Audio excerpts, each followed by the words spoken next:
Hello, everyone, and welcome. This is Sarah from QSMA's Community Support Department. We're so glad to have you join us for today's Physical Therapy Webinar Series presentation on exercises at home for the sitter. Thank you so much to our presenting sponsor, Biogen, for generously supporting this series. We appreciate all of the questions we received in advance of this webinar, and we'll try to answer many of these during the presentation and Q&A. You're also able to submit questions throughout the webinar using the questions box, which you'll find located in your GoToWebinar toolbar. Please note that all lines will remain muted during the webinar other than for the speakers. If you have any additional questions after the presentation and Q&A, please contact the QSMA Community Support team at communitysupport@qsma.org. We would now like to welcome our speakers, Leslie Nelson and Tina Duong, who will be sharing their interactive presentation, Exercises at Home for the Sitter. Tina and Leslie. Thank you so much. I think that Tina and I are excited to be with you all today and look forward to discussing how exercise can impact you and your life, and hopefully we can answer some questions that you may have. If you don't know us, Tina is a physical therapist at Stanford University in California. I am a physical therapist at UT Southwestern in Dallas, and we have the, or at least I have the privilege of working with Tina on a lot of different research studies and different things, and so it's nice to have a nice network of therapists that get to work together. But as therapists, we talk about exercise a lot, and I think that one of my favorite quotes about exercise is that if it could be packaged into a pill, it would be the most widely prescribed and beneficial medication in the nation. And I also think that if it could be packaged into a pill, we would all be way more willing to do it. It takes effort, but that effort pays off because there are benefits. Fitness in children has actually been shown to be a good health marker for future adult health. What we know is that if you lead a sedentary lifestyle, you really are at increased risk for other comorbidities such as diabetes and heart disease.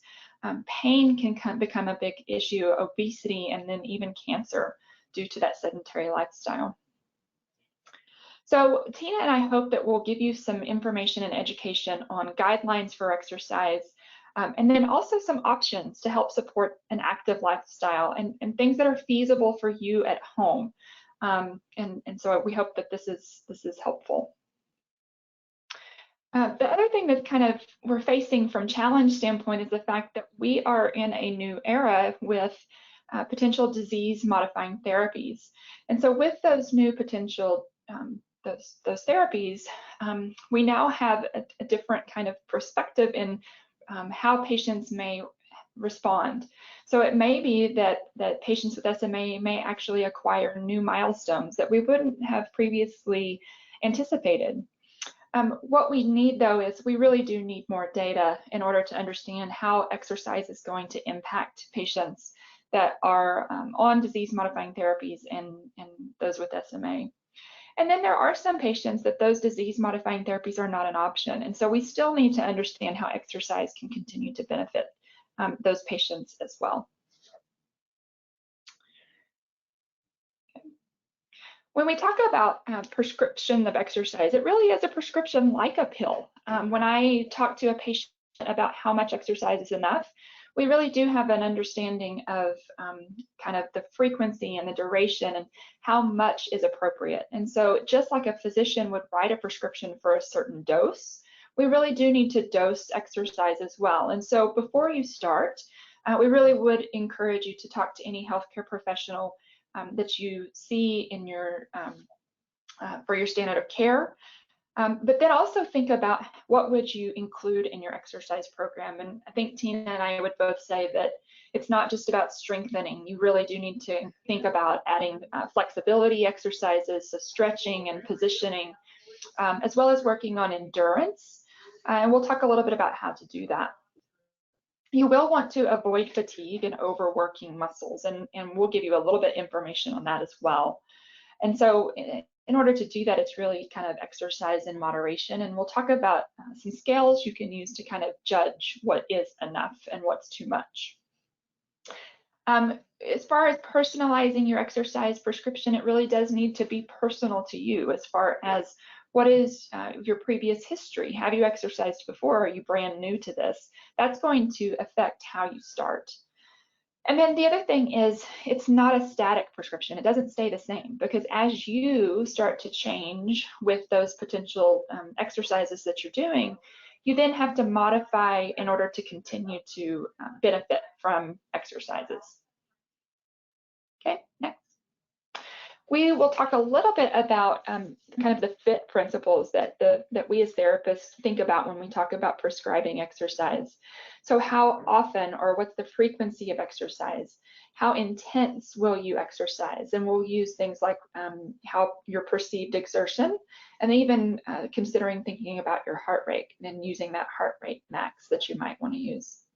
How long, or the time that you're exercising, and then what type of exercise are you doing? Okay.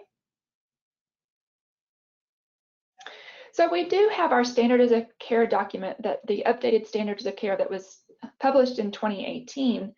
And in that document, there are some rough guidelines for exercise, and specifically for those that are able to sit independently. Stretching and bracing was definitely recommended at a minimal frequency of 5 to 7 times a week, and that's really addressing that flexibility need. And then standing was also documented, in which those that are able to do supported standing, whether that be in a standing frame or supported with bracing or another type of support, up to 60 minutes with a minimum frequency of 3 to 5 times a week. So those are kind of the published guidelines, but we have some other things that we'll talk about as well. Goals from a rehab standpoint, we would hope that you're thinking about potentially preventing any contractures and or worsening of contractures or scoliosis, and then really thinking about function. We want to work not just to exercise, but to benefit you from a function standpoint. So to maintain or promote function is important. As far as kind of what type of exercise you're doing, from a standpoint of, are you working on conditioning? Is it an aerobic type of exercise? Is it with or without resistance? And then there are different types of muscle contractions that we would actually want to just introduce you to. And so we have what we would call concentric and eccentric strengthening or exercise. And this really is kind of working the muscle in a different way. So it's kind of where, when you basically, if you shorten a muscle or you lengthen a muscle while you're working it, is kind of what we're talking about. And then also thinking about the effects of gravity. So it's not just if you have resistance holding in your hand, it's also the fact that you're lifting that resistance against gravity. And so considering that when you are working on your strengthening as well. We'll talk about the fact that you can use different things such as swimming or hippotherapy, and then not forgetting different types of wheelchair sports as part of aerobic exercise. There was actually a really nice study that looked at wheelchair soccer, I believe, and the effects on the aerobic conditioning and the effects of that exercise on patients. And there were some patients in that study that had SMA, and it really was interesting that it affects you in an aerobic capacity quite a bit. And then I've already mentioned standing. When we think about that fit principle and the intensity of how hard should I exercise, you know, we need more literature to really help us understand exactly what is the exact right amount. At this point in time, what we would recommend is that you really work at more of that sub-maximal or moderate intensity, and that can, you know, we use a rating of perceived exertion scale. So if you look on the right hand side, there's kind of a chart that takes you through some different levels of perceived exertion, and you can kind of use those as an understanding that correlates to a heart rate, a maximum heart rate. You're fine, Tina, go ahead. And then that RPE of a 5 or a 6 is really one way that I think we kind of, it's one of the easiest ways to really understand is, can you still talk while you are exercising? So if you are working so hard that you cannot talk or sing, you probably need to back off just a little bit.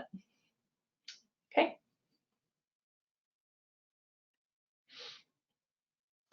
So we want to make sure that we're talking about, when we think about strengthening, there's two different types of strengthening. There's really kind of endurance training, and then there's strength training. Endurance training usually is consisting of lower resistance and a lot higher repetition, whereas strength training is building muscle in a way where you're using higher resistance and fewer repetitions. But not forgetting that we do need to include flexibility and stretching as well. For aerobic or endurance and cardiovascular exercise, again, so if you're thinking about lower resistance, aerobic exercise options, again, can be swimming or aquatics, wheelchair sports and hippotherapy. And then also think about different types of assistive technology devices or braces that you might be able to use. So you may need braces to support weakened joints. You may need an AFO or even a CAFO, a CAFO that will support above the knee as well as at the ankle if you're doing some standing activities. And then you may also need support throughout the trunk, but remember that how that could potentially affect your exercise and breathing. From a strength standpoint, again, I mentioned kind of that concentric and eccentric contraction. There's also what we would call isometric contractions. That's when you hold and position against some resistance, but nothing moves in a sense. So I'm kind of, if I'm pushing against myself or pushing against a wall or pushing against a ball, different kinds of things that we'll talk about, you're really working that muscle in an isometric stance. And that's sometimes a really nice place to start if you have limited range of motion or difficulty moving against gravity and some different things. Stabilization is important. And so if you're, for instance, if I'm working my upper body, my arms, and I'm working on bicep strength, if I'm struggling to sit because my core is weak, it's hard to focus on your arm strength that you're working on. And so you may need to stabilize your trunk a little bit more while you work on different parts of the body. And so not trying to do it all at once. There's a time and place for that when you're working different systems, but you may need to consider kind of isolating what you're working on and then really be aware of any compensation. So if you're working on biceps and you start to bend your elbow, but you start to notice that your shoulder comes out of that position because you're having to compensate, that's something to be aware of. And we want to minimize compensation in order to truly strengthen what we want to strengthen. Strengthening, in addition to aerobic exercise, can also help with when you use adaptive sports programs. You can work on strength with those as well. You don't have to be a kid to play as an adult. I love hearing Tina talk about exercise because she's always incorporating, you know, as far as finding things that you love and how do you make it fun. And so it's not just about being a kid and playing, but adults, we need to play as well. And that's how we can incorporate that into exercise. Prolonged positioning for flexibility and stretching is something that maybe it may not be, you know, it may be while you're playing a board game or watching TV or reading a book, but doing things such as lying on your stomach and kind of stretching out your hip flexors that's exercise. But you can do it while you're doing something enjoyable. You know, if you have kids or are looking to see how you can encourage them to move through different positions, it's about putting toys or putting things just out of reach so that they have to work for it, and that can encourage them. And then positioning, again, you can use pillows or wedges, and you'll see a couple of different things about how we might use that. I mentioned trunk control, and you know, if you're working on bicep, it may be hard to work on your trunk, but if you're working on your trunk and your stability through your trunk, you may want to use things that are unlevel or not solid. So maybe you sit on a exercise ball or even on pillows instead of a nice firm surface, and you have to work a little bit harder to keep yourself upright. And then again, apparently we like adaptive sports and wheelchair sports because we've mentioned it several times. Okay. For those of you that are kind of caregivers, don't forget about your body mechanics. If you're helping with positioning and transitioning and lifting objects, different things, we just want to remind you of that. And then from a standpoint of lifting weight, a lighter weight as needed is okay. You don't necessarily always have to lift a heavy weight to exercise. And I mentioned a little bit about kind of that trunk stability while you're working on reaching or while you're working on your bicep strength. There are options like compression garments or different bracing options that may help give you some support. So that proximal stability, meaning trunk stability, to help work on distal mobility or upper extremity or lower extremity strength can be helpful. Okay. So what do you do? I mean, there's so many different things to think about. And so what I think that we would hope that you really think about is that you want to think about how can the exercises that you do carry over to the things that are important to you on a day-to-day basis. And so what do you want to get better at? If I want to get better at crawling, I'm not going to practice sitting. I'm going to practice crawling. And so you're kind of thinking through the specific task that would be important to you and how can we practice that and work on that to make us stronger and better. We do have research that shows that muscle adaptation to strengthening and exercise is really based on specific task training. And a lot of that research is done in patients that are, gait training, walking. We have lots of different options of gait training. Do we gait train people in water or different places? And really we've found that, on land walking helps on land walking. If you've participated in any of the previous exercise talks, QSMA was wonderful and provided some different bands, but these are things that you can get very readily as well. There are resistance bands, and the color of the band is really, it kind of guides you into whether or not it's how much resistance it has. So generally, the yellow bands are kind of the lighter resistance, up to green, which is a heavier resistance. But even if you have a certain band that maybe it's too easy, you can actually make it a little bit harder by pulling it tighter. The tighter you pull it, the more resistance there will be. And if it's too easy, give it a little bit of slack. And so you can modify those bands in different ways. Okay. And then I think that you guys all received the pulley system, which can be really helpful for a lot of upper extremity and then even for some people, even some lower extremity things. And we'll talk a little bit about this. So Tina, you want to talk about your grip on this? Yeah, so this one we were just giving people different examples, knowing that you may have different grip strengths.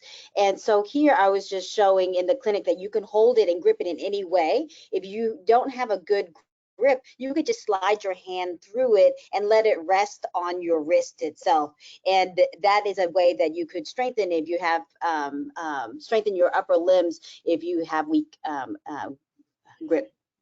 And there's, of course, you can, strap your hands in. If you've seen me in clinic, I've definitely strapped people's hands into things. And so as long as it's comfortable for you, that's something that you would be able to do.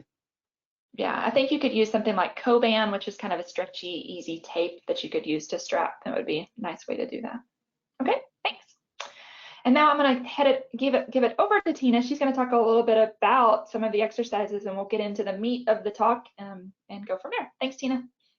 Great, thanks, Leslie. So from this point forward, there's going to be some interaction with us, and Leslie and I will just jump back and forth. But as we talk about individuals who are able to sit, I think one of the things that Leslie and I really get a lot of questions about is trunk stabilization, posture, and breathing. So to preface going into some of the exercises and highlighting the exercises with the tools that you received from QSMA, we thought we'll first talk about trunk stabilization, and we may like that as much as we like adaptive sports. So really, when we look at posture and the relationship of posture to function, we think about 3 different control mechanisms for posture, right? The musculoskeletal health, so it's your muscles, and then your spine holding yourself upright, the neuromuscular system, how strong your muscles are to hold it up, and of course all of this impacts how you breathe. Right? So I really like the Sodapop model or the Coke model, depending on what part of the country you're in. You may call it something different. because we look at the diaphragm as the respiratory muscle, but if you think of trunk stabilization, it really, functionally speaking, it's a pressure regulator. So when we think of trunk stabilization, we're really looking at how do we manage that thoracic pressure. Okay, so that being said, here's the Sodapop that I was talking about. We'll go through that in details, but I'll kind of build the framework behind the Sodapop itself. So, you know, the muscles support the thoracic pressure, so it has to activate together to make this happen. You have the frame of it, which is your spine and your ribs, right? And then the regulator of this is going to be your diaphragm. And then you have your muscles, the intercostal muscles around your ribs, as well as your abdominis or your abs and your back extensors that all have to contract together really well to keep your spine upright. As people are changing therapies, what we're seeing in some of the literature that's out there from the orthopedic surgeons is that maybe we're not seeing as much change in the impact of scoliosis. Time will tell. We're learning as we go, as people are getting more treatment. But what can you do now alongside your treatment to really focus on that spine and that back to hopefully build this thoracic pressure? So that being said, we kind of talk about a full Coke can. A full Coke can is when all of these parameters function well together. And if it does, it's like a full Coke can. You think about a full Coke can and you try to smush a full Coke can, because of all that pressure, it really is hard to collapse, right? But if you have some kind of dysfunction within any aspects of what I just described, it's kind of like an open Coke can. Now the pressure is not there to hold up your spine, and so then you may have some collapse of the spine leading to scoliosis. And this is prevalent in this theory is prevalent in a lot of physical therapy research by Mary Mazzari. So that being said, everyone who's on the call, we thought this part could be a little bit interactive. In theory, this makes sense, but I want you to try to practice this as we go forward. So this is an exercise we're going to do together. Okay. So now we're going to start to activate our trunk itself. So no matter where you are, we're all going to do this. I want you to squeeze your buttocks together like you need a pee and you're holding it in. Okay. And this is all adding on. So don't let go of those buttocks as we add on to something else. Then I want you to bring your belly back towards your back, okay? That's gonna cause you to sit up a little bit higher, and you're gonna feel like something's pulling you up at the top of your head, okay? So now that everybody's taller, okay, I want you to add something else. I want you to bring your shoulders back, okay? To breathe better, you need to open up that chest. So now your buttocks is squeezed, your belly button's pushed to the back of your spine, and your shoulders are pulled back, okay? Now we're gonna breathe. I want you to try that for trunk stabilization. And you'll notice as you're doing this, not only are you sitting taller and you look more confident, but it impacts your breathing. For those of you who are not used to activating this together, it may kind of feel like you're a little bit short of breath. So the way to increase the progression of this is to do this, breathe 4 counts in, 4 counts out. See how long you're able to hold this kind of thoracic pressure. These are type 1 fibers, or postural muscles, and so it doesn't need a lot of work. It's meant to just work slowly and long. Okay, so work on that. I always suggest at a stoplight, do some thoracic, trunk stabilization. During a commercial, while you're watching TV, do some trunk stabilization. It's a nice way to kind of fit these kinds of things in.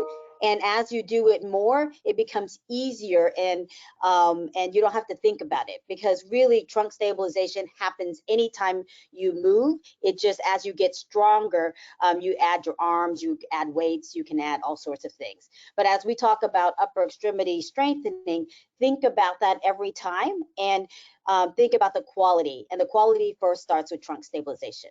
Okay. I know that I mentioned a little bit about spinal anatomy. I just want to mention some work that was done by Boston and Children CHOP at Philadelphia. They looked at 87 patients, and this is not differentiated on people who are treated or not treated, but they did not see that that nusinersen necessarily ameliorated spinal deformities. One of the things I wanted to point out here is that I think Leslie and I get a lot of questions about when should we get surgery, when should we get surgery, should we do a TLSO, a soft SSO. All of those questions are really hard to answer as we're kind of working on a moving target, right? But I thought it was interesting that the work stated here that they found that individuals with a Cobb angle of 50 degrees or less had the ability to change in pulmonary function, while those who had a greater than 50 degrees had difficulty in making any changes in pulmonary function due to possible irreversible changes in the thorax or the lumbar parenchyma. And then also maybe increased stiffness that's associated with that kind of curvature. And so these are the things that you may want to consider when you're thinking about spinal surgery or rods or any of that. Talk to your physical therapist, your orthopedic surgeon, so that you have a whole team thinking about function first and foremost, and then the possible progression of scoliosis, so you can make a decision that works best for you or your family. And then lastly, I want to introduce the Schroff Method. It really was born out of scoliosis prevention and rehab. It was developed in Germany, and it really is working on what I described earlier is really the thoracic pressure, and it requires a therapist to be Schroff trained, and so you can have therapists who know how to do this technique. It is pretty labor and time intensive, and so that's the thing that I would like to kind of put out there first. Once you do find a Schroff Method therapist, is that they really focus primarily on trunk stabilization, but it does require a commitment from you as the person receiving the Schroff Method and going to do this technique. What I mentioned here, we'll talk about progression, but this is just an example of trunk stabilization progression. You can see here on the left, most of us look like that. We look like that now. We look like that until I made you sit up tall and do trunk stabilization. But the goal really is to go from this bent spine to this nice, tall, upright spine as best as you can. Once you get really comfortable at that, then you make it a little bit harder, either by moving outside of your base of support, or adding arms and reaching, like Leslie mentioned before, reaching for something out of your base of support. Those are the kinds of things that allow you to add more dynamic movements to trunk stabilization. Okay. And then here, I just want to highlight a few things. First off, she's extra cute, so I want the opportunity to show her off. But this is an example of pelvic girdle stability. So you could do this on top of that trunk stability. When we talk about stability, we're really talking about co-activation or activating muscles around a joint together.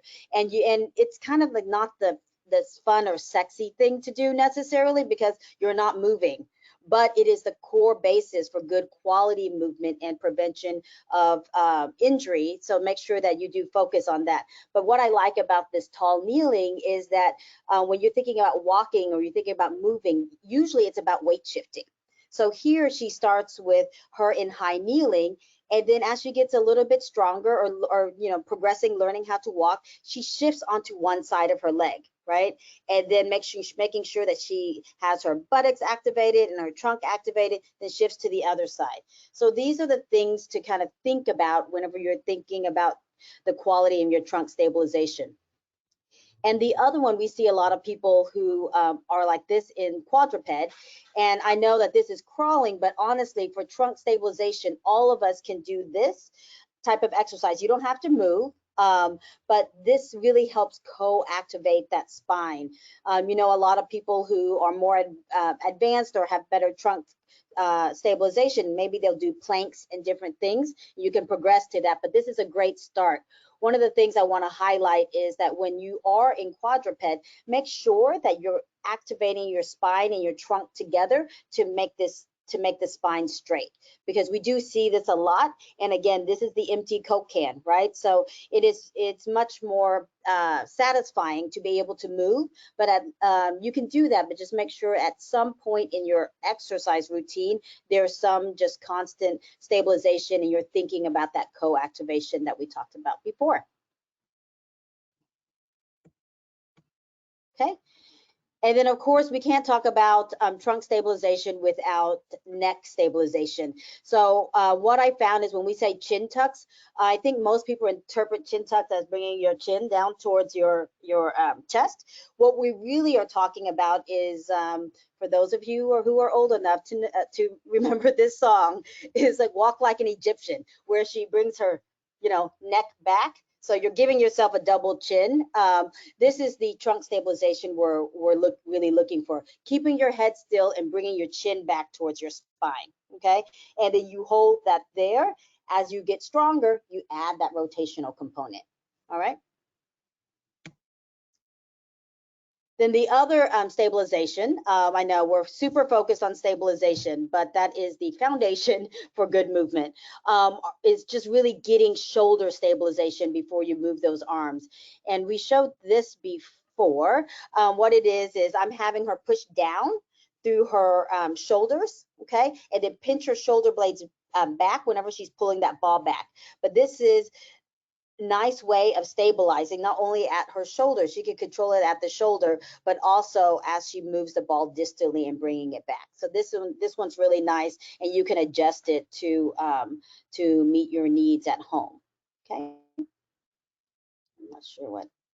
Yeah, so you can see here, this is just an example of now her adding that dynamic component. So there's rotation at the wrist, and so much you can do with a ball and a table.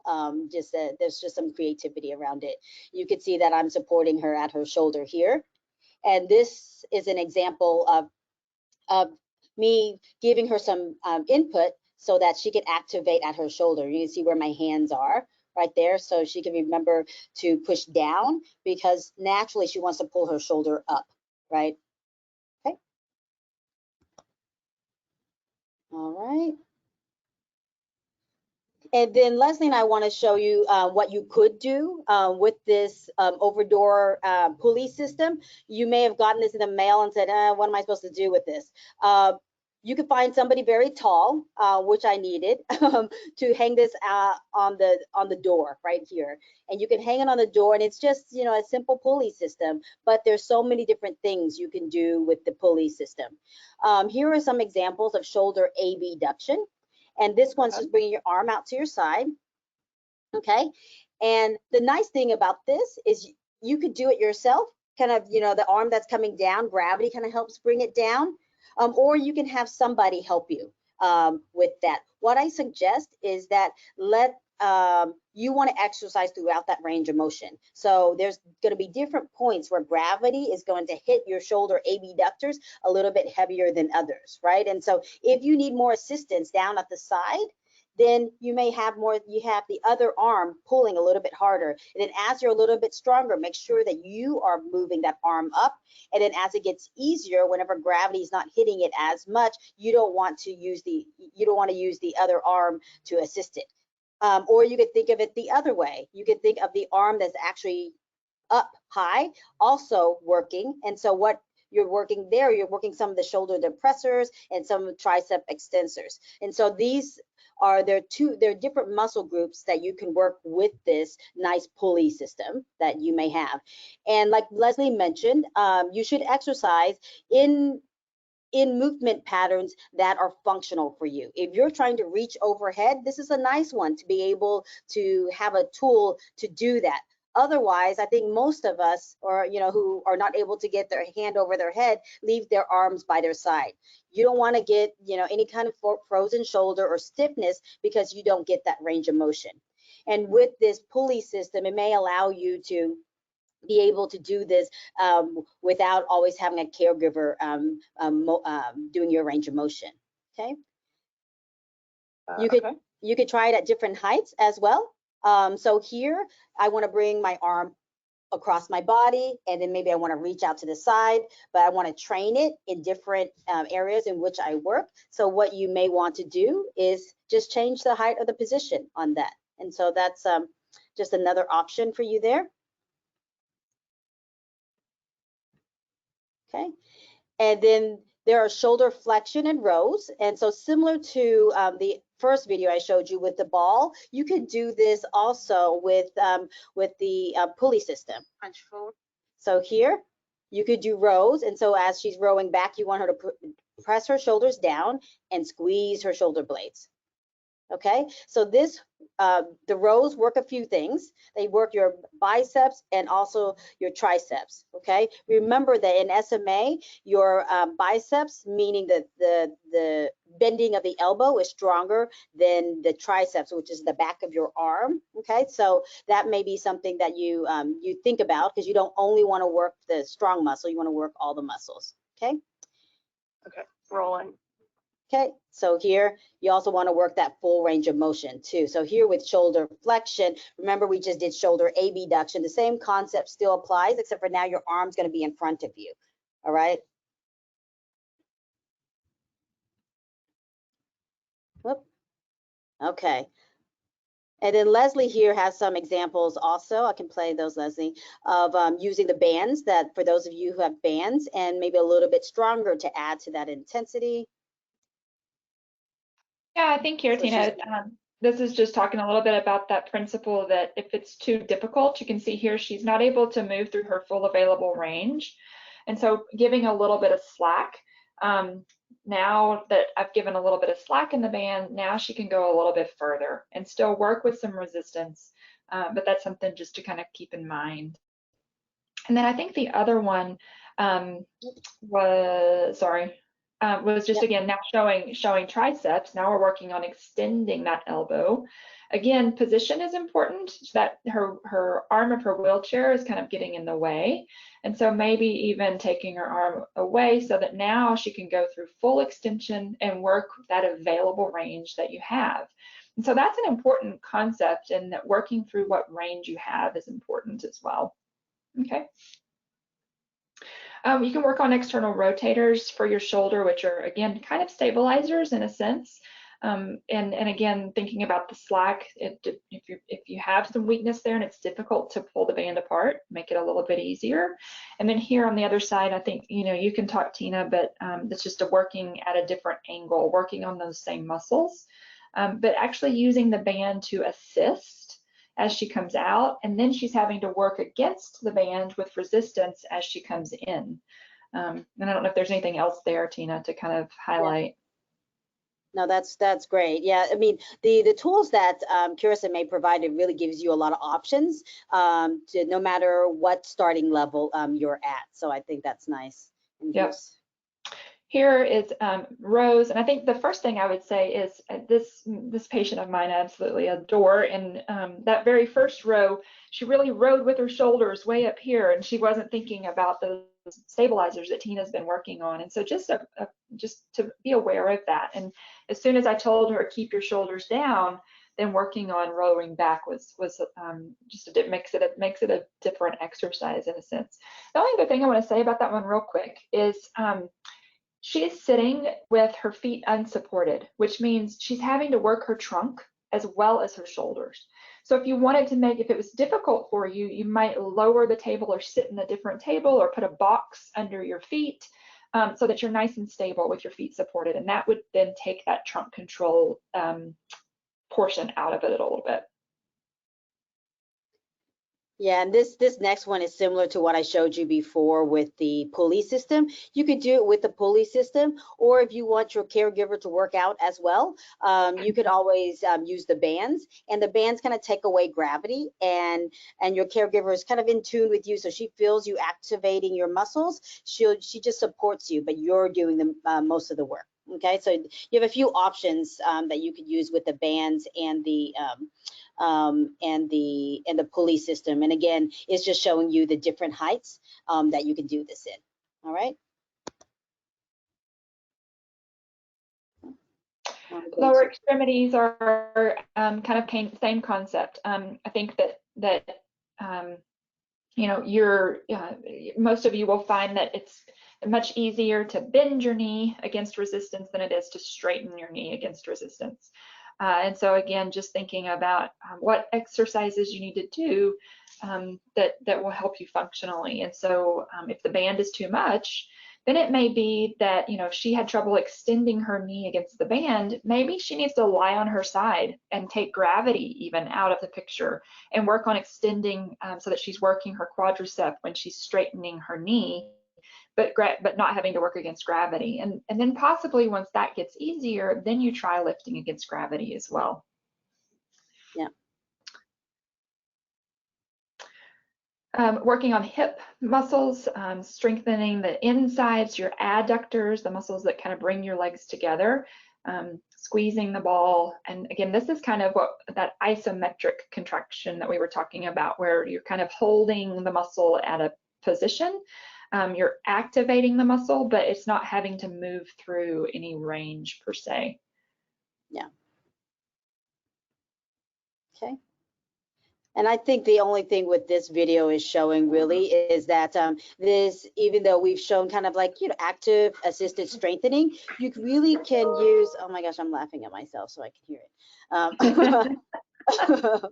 I felt kind of funny doing it, and you may too, but that's okay. Like Leslie said, make it fun. I thought this was kind of fun because you can make it into a cardio movement. Right? So it's not, you know, you don't have to necessarily move throughout the entire range of motion. You could use it like I'm invisibly punching. I know I just look like a rabbit there, but in my mind, I had a punching bag and I was punching. And so those are the things that you could think about because exercise is hard, honestly, and motivation is more than half the battle. So you can make it fun, definitely do it. So here, just a reminder with the cardio, moderate intensity, you can do it with music. I mean, shoot, one of the things I would really suggest is to put this pulley system on a door and dance. The amount of awesome arm movement dancing that you could do with this pulley system, you'll be really impressed. And I'm sure Leslie and I would love to have videos of you doing it if you end up filming it at home.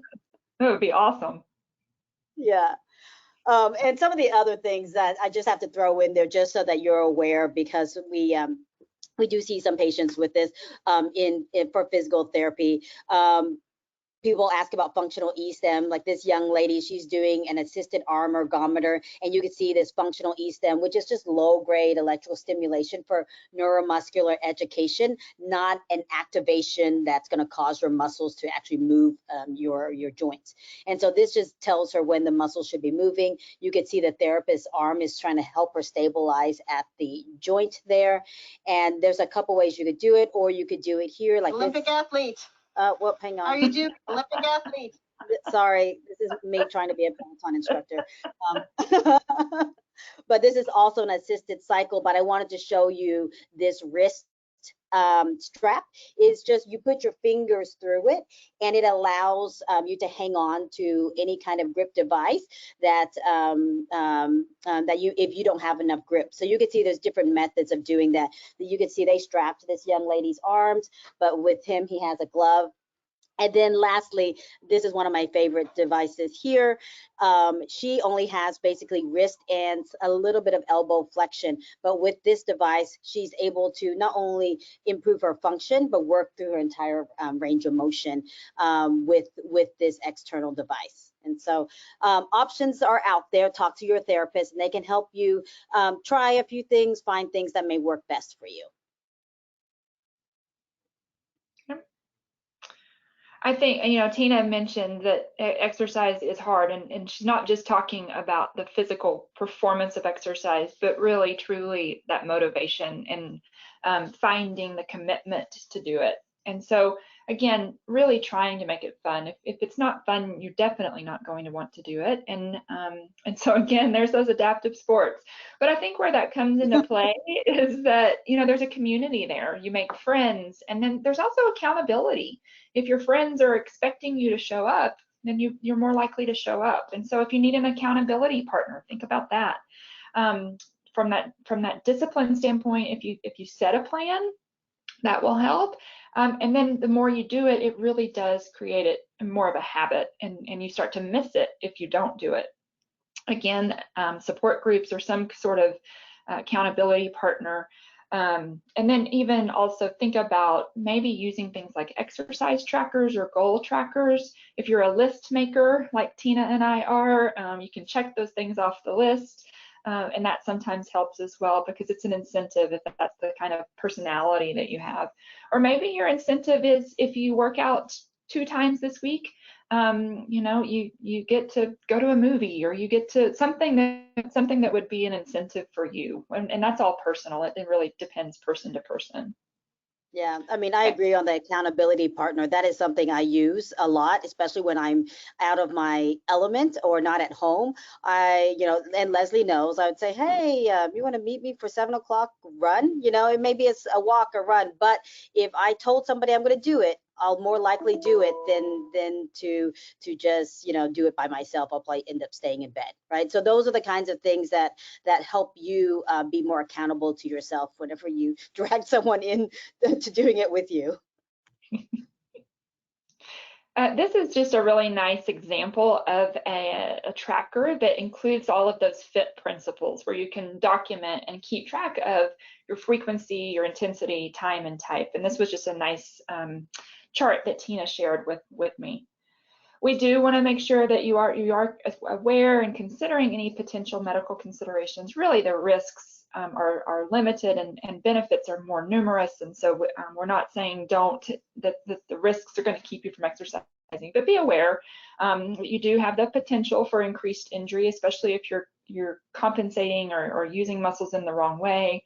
If you do have any osteoporosis or bone fragility, watching out for any potential fracture risk. And then over fatigue, we want to make sure that you're cautious to that point, and are exercising to a good amount, but not to the point where you're so tired that the next 2 days you're unable to perform what you need to perform. So just keep those things in mind. And then I'm just taking this opportunity to do a couple of plugs on a few things that Stanford's doing. One of them is, as you can tell, exercise is something Leslie and I really enjoy talking about, doing, and forcing other people to do.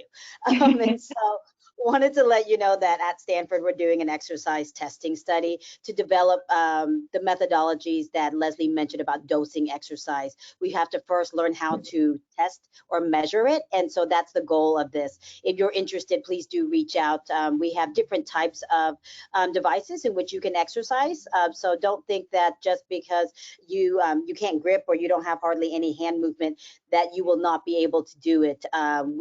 We can get most anyone to exercise as long as there's just not too many upper extremity contractures. So just contact us. And then lastly, we have a continuing education course. Again, it's our 3rd annual one, except for it is on webinar. It's a plus and minus. That means that you can have your clinicians sign up for it, and they can attend. This is a very rehab focused, and we're building on from the last couple years based on the comments and the questions that we had. So if you have your speech therapist, occupational, physical therapist, this webinar will focus on treatment strategies in the era of disease-modifying treatments. Otherwise, we thank everyone for all that they have provided. There's a lot of pictures and stuff. This is my favorite. This is Max, and his mom's a Zumba instructor. So this is them dancing together. And like I said, we like to have fun, and we really, really like to see when people are having fun exercising. So send us videos. We love it. That's awesome. I think it's we have time for a few questions. Is that it? Wonderful. Yes. Thank you so much, Leslie and Tina. So yes, next we will go into some questions that have come in from our community. The first one here is, I'm a type 2-3 and use an unassisted arm bike with no tension. If my arms are feeling the burn, does that mean I need to stop, or is it okay to continue the exercise? Is burning going to do damage to the muscles?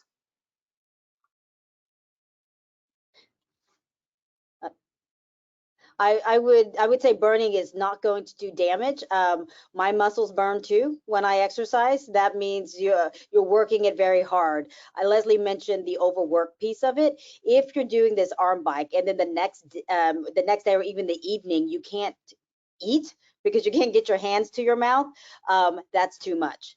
And you know, we're all guilty of that. I think I watched the Olympics one day before I hopped on a plane, and then I really literally couldn't feed myself. And so that is a sign it's too much. But the burning in itself is not bad. Leslie, what's your? Yeah, no, I agree completely. I think that means that you're working, and yeah, I agree. I don't know that I have anything to add.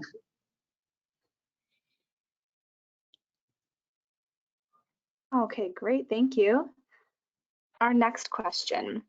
If I'm on Evrysdi, can I gain muscle strength by exercising? Or is exercising just to maintain what I have and expand range of motion, etc.?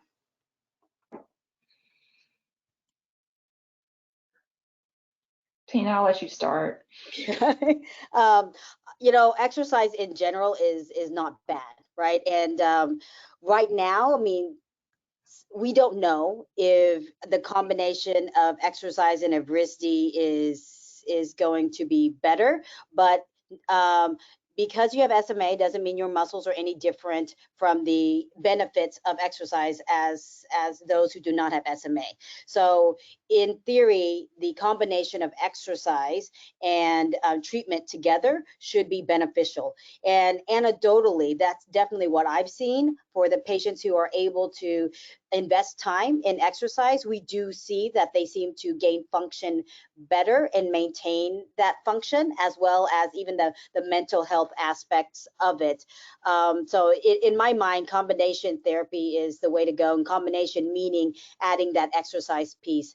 The thing we tell our patients is that getting treatment, medical treatment, is only an opportunity place for you to exercise. Because the Evrysdi or nusinersen or Zolgensma, all of that independent doesn't automatically make your muscles strong. It's still a use it or lose it situation. Yeah, the only thing I would add, Tina, I agree. I think the biggest kind of roadblock that I've seen with kind of gaining rather than maintaining is sometimes if you have lack of range of motion and really can't work through a different kind of a different range of motion. But even in a patient that may have contractures that limit how much mobility or motion you have, that doesn't mean you can't gain strength and still and improve function. And so I wouldn't let that dissuade you if that's the case as well. And I love that you mentioned the mental health part of it, because just movement in general, I think can make us feel better. And so even if you're not gaining a ton of strength, potentially you're gaining so many other benefits from movement in general. And I think it's important not to lose sight of that. I want to kind of bring back and highlight what Leslie mentioned about the power mobility, soccer power mobility article that she mentioned. We always talk about it because we know this is beneficial, except for there's such little research out there talking about, say, adaptive sports and its benefits. This article said, really looked at how much energy you're spending if you're doing power soccer versus when you're at rest. And it found that 34%, you have an increase of 34% of energy expenditure more than if you're resting. And this is power mobility. This is not like, you know, a manual power soccer. So think about that whenever, you know, even if you're tired at home and you're in your power chair, you're like, you know, I don't really feel like going for a walk. That really, going for a walk really does help. I mean, and I don't say this lightly when I say, you know, any little bit when you're having a bad day, it just sometimes just getting out the door is hard, and give yourself a pat on the back for just doing it. Yeah, I think that's a good point, in that we all have days, right, where like Tina said, if I haven't told somebody I want to go run, I don't want to get out of bed. But one thing to consider maybe is even saying, you know, I'm going to give it 5 minutes, and if I'm still not feeling it, then I can turn around and go home. And more often than not, when you start those 5 minutes, then you're like, oh, this feels pretty good, and you're going to keep going. So giving yourself those kinds of the options and trying to do as much as you can to encourage yourself can be helpful. Yeah. Great advice to those commitment phobias. Those of us who have commitment phobias. Yep. Thank you for that great advice, both of you. Our next question, do you have more information or suggestions for strengthening the neck muscles to better hold my head up?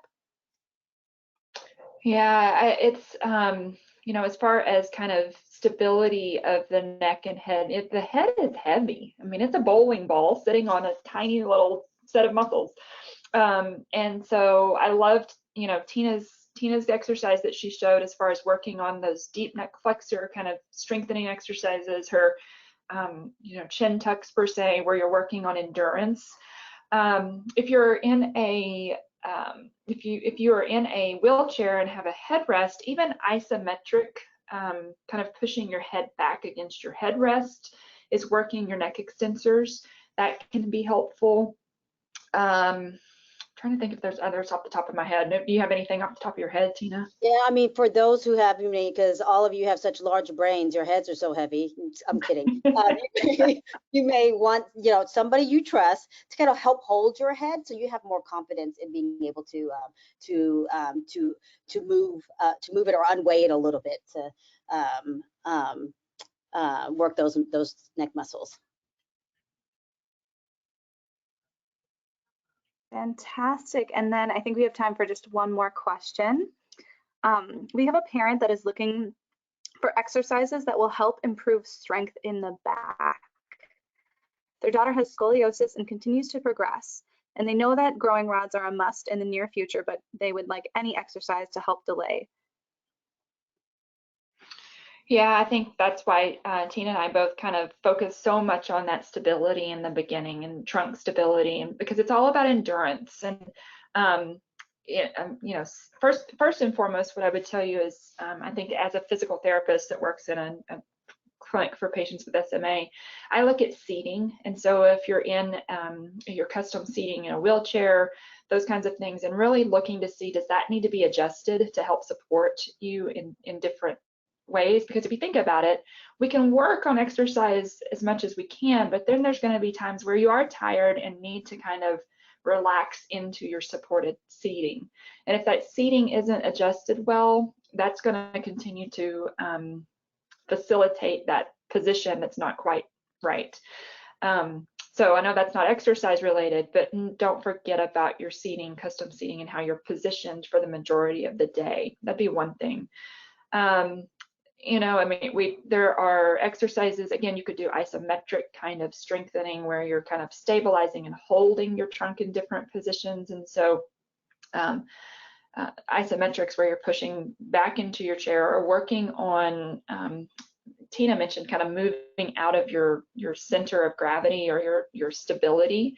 If it's, working on if you lean forward, really working on using those muscles to pull yourself back into extension or leaning side to side.